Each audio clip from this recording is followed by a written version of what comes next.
Hello दोस्तों, नमस्ते। आज मैं एक कहानी सुनाऊंगी अपने बचपन की। कहानी नहीं, हकीकत। हकीकत ही कहानी बन जाती है ना, तो मैं हकीकत ही बताऊंगी।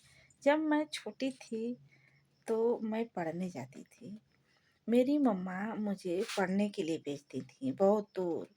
मेरी मम्मा स्कूल का मुंह भी नहीं देखी थी, लेकिन उनको अपने बच्ची को पढ़ाने का बहुत शौक था, बहुत ही ज़्यादा। तो वो मुझे पढ़ने के लिए भेजती थी। और ये बात होगी तकरीबन 1991-92 की समय की। मैं छोटी थी, तो इतनी छोटी थी कि कुछ मतलब घटना हमारे सामने हो, कुछ मैं सुन सुन लें, देख लें तो मुझे याद रहे, इतना बड़ी थी। क्योंकि तब तो बच्चे बड़े हो जाने पर ही न पढ़ने जाते थे। तो मैं पढ़ने जाती थी, शाम के समय 4 बजे छुट्टी होती थी सरकारी स्कूल की। तो मैं पढ़कर लौट रही थी, अकेले कूदते-फादते आ रही थी। उस समय लकड़ी की पटरी थी। पटरी में धागा बाँध कर मेरी मम्मा टाँगने लायक, कंधे में टाँगने लायक बना दी थी। मैं आ रही थी तो 2 लोग थे रास्ते में, ना बच्चे थे और ना बहुत बूढ़े थे, बीच के थे।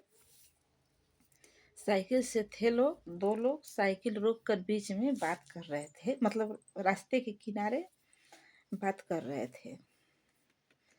बोल रहे थे कि बेटियों, अपने बेटियों को खिलाओ पिलाओ हित की तरह, और काम कराओ दुश्मन की तरह।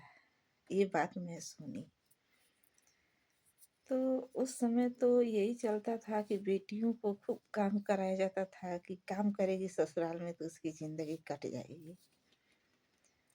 और तब वो बात मैं सुनी थी।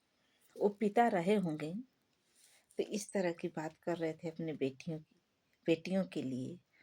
और आज के पिता अपनी बेटियों को इतना मानते हैं, इतना दुलारते हैं कि उनका बस चले ना तो बेटियों के पैरों को अपने हथेलियों से जमीन पर ना रखने दें। है ना? जो पिता होंगे वो समझेंगे मेरी इस बात को। जब आज के पिता अपनी बेटियों को इतना दुलार कर रहे हैं, तो कोई कैसे सोच सकता है कि ससुराल में आकर बेटी बस काम करके अपनी ज़िंदगी बिताएगी। आखिर यही दुलार और ममता में पोसी गई बेटियां तो बहू बन रही हैं ना। तो हम कैसे सोच सकते हैं कि हमारी बहू आए बस सबकी ज़रूरतें पूरा करे, उसके सुख दुख का कोई ख्याल नहीं रखे और वो सबके सुख दुख का ख्याल रखे। कैसे सोच सकते हैं? जो पिता होंगे हमारी इस बात को समझेंगे। नमस्ते।